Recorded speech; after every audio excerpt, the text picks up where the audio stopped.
What's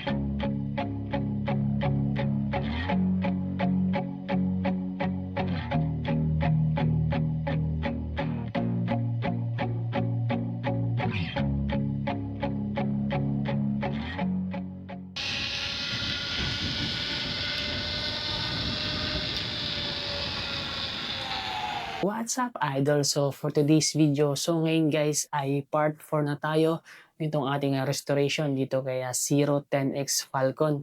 So ngayon guys, ay ang share ko naman sa inyo is about dun sa mga lights connections. Pero dito guys, summarize na lang yung may share ko sa inyo. Kasi nga, mas matatagalan ako kapag in-step by step ko pa yung procedure. So ngayon guys, and i-share ko rin sa inyo yung acrylic board and then yung spacer. At the same time, i-write test din natin itong si 010X. Bali, ang ginawa ko dito, hindi ko na rin finalo yung pinakang diagram kasi sa diagram from battery, gagawa ka ng switch para mabuhay yung inyong controller. So dito guys, ang ginawa ko, kung mapapanood nyo yung ginawa ko sa G2 Max Pro na Kugo, so ganun din yung procedure na ginawa ko. So gumawa ako dito ng switch, yung sa key ignition, ayan yung connections, yan, dito. So kung makikita nyo, ito yung pinakang key ignition niya. So ayan, nilagyan ko siya ng key ignition. So hindi mabubuhay. Bago mabuhay yung controller, dadaan muna siya dito.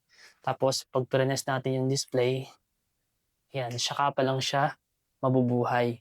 So regarding naman dito sa ating DC to DC converter, so dito guys, linawin ko lang, hindi ito yung original na converter ng Mini Motors controller. So ito, binili ko na lang siya kasi mas mahal yung original na converter ng Mini Motors kumpara dito. So halos sa triple yung presyo. Pero dito guys, same functions lang din naman sila. So dito guys, naka-indicate 70 yung input, 17 to 90 volts, and then yung output niya is 12 volts, 5 ampere maximum. So dito guys, ang input itong black and red, and then yung output niya is yellow and black. So dito guys, ayan, lahat ng connections ng ilaw nakaparallel yan dito. So, ibig sabihin, red to red, black to black naka-connections. So dito guys, kapag tinurn na natin itong ating multi-switch or yung push button, so ito, ay sorry, kailangan muna nating buhayin yung ating display. Yan. So kung makikita nyo guys, ito yung hollow switch natin. Yan, kapag pre-nest natin yan. So dito guys, ayan, makikita nyo nakaparallel lahat ng connections niya. Yung ilaw sa front light, ayan, tsaka dito sa rear. So dito guys, kung mapapansin nyo, wala ako ditong brake light. Kasi nga, hindi ko kabisado yung connections niya dito. Hindi ko masundan sa diagram. So ang ginawa ko, nilagyan ko na lang siya ng connections. Nakaparallel connections siya dito sa harapan, tsaka dito sa likod. Para once na tinurn on natin yung switch dito, umiilaw na siya. And then ito yung para sa headlight. Ayan.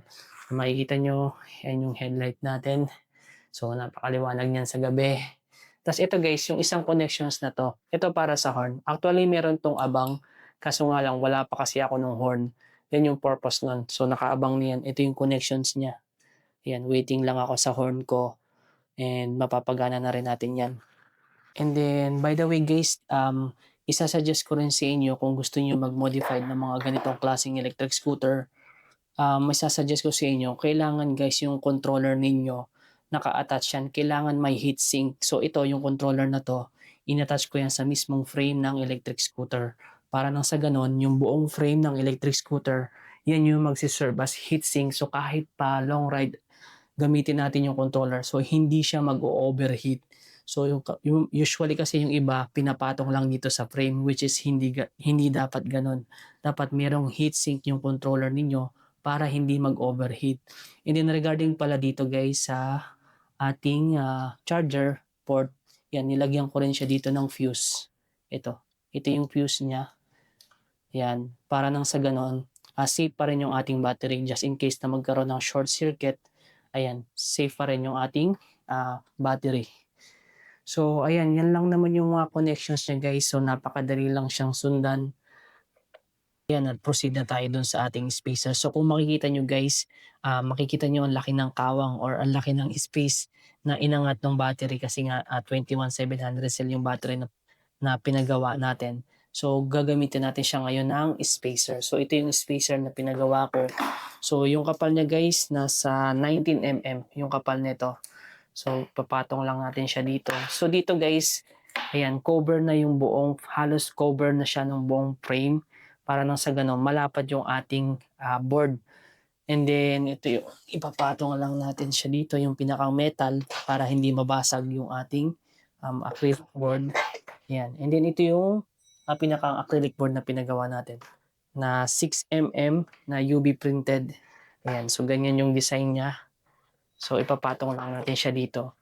Yan, kung mapapansin nyo guys, lumapad yung board niya. So mas comfortable yan kapag nagra-rides tayo. So ganyan lang yung itsura niyan nung ating restoration nitong si 010X Falcon.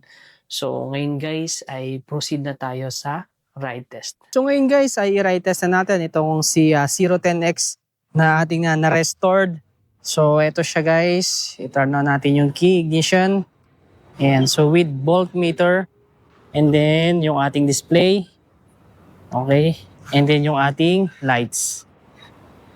Yan. So ngayon guys, subukan na natin siya. So pakiramdaman lang natin yung performance nitong ating new restored na electric scooter.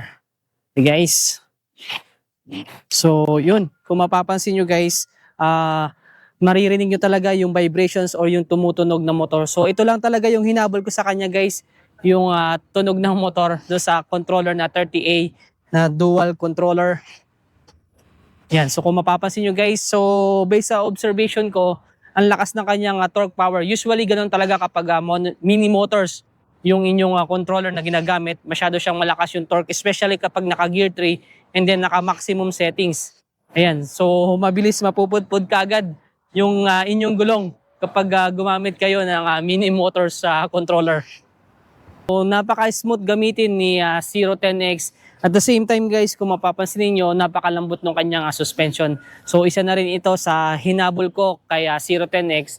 Usually pang service din naman. So kung bakit nga ba nagustuhan ko si 010X, maliit kasi yung frame niya guys. So kung pang service lang din, magaan yung kanyang frame.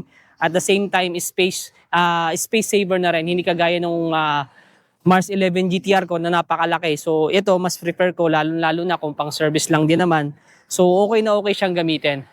Ayan, napakalakas ng kanyang torque power guys. So hindi ko lang talaga siya mata-top speed ngayon kasi nga hindi naman siya full charge. At the same time, medyo malayo kasi yung area ng pinapag-top speedan ko. So late na ako, masyado ng gabi, alas 6 na ng gabi dito. So next time, i-top speed natin to.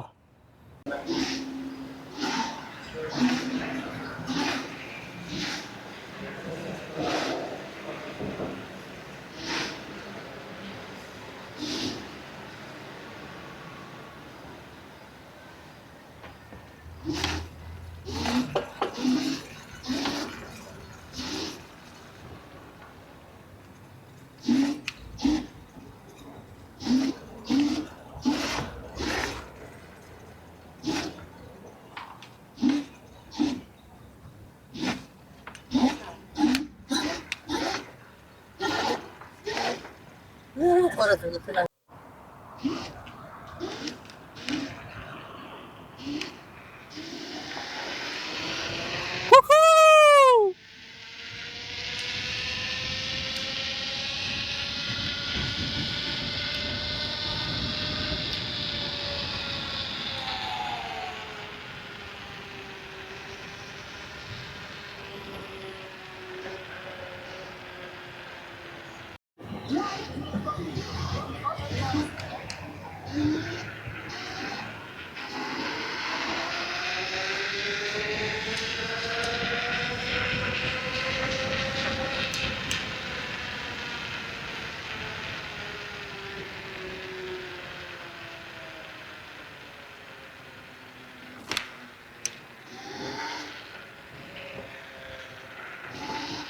At pauwi na ako. So natapos ko ng i-ride test itong si 010X.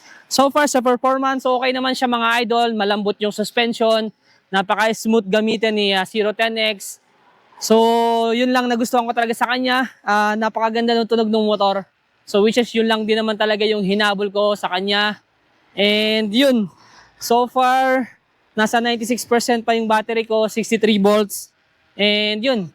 Kanina halos maihataw ko na siya sa top speed pero bitin yung daan eh. Meron kasing hump so hindi ko na siya na top speed. So far okay naman yung performance niya, satisfied naman ako. Yes, man.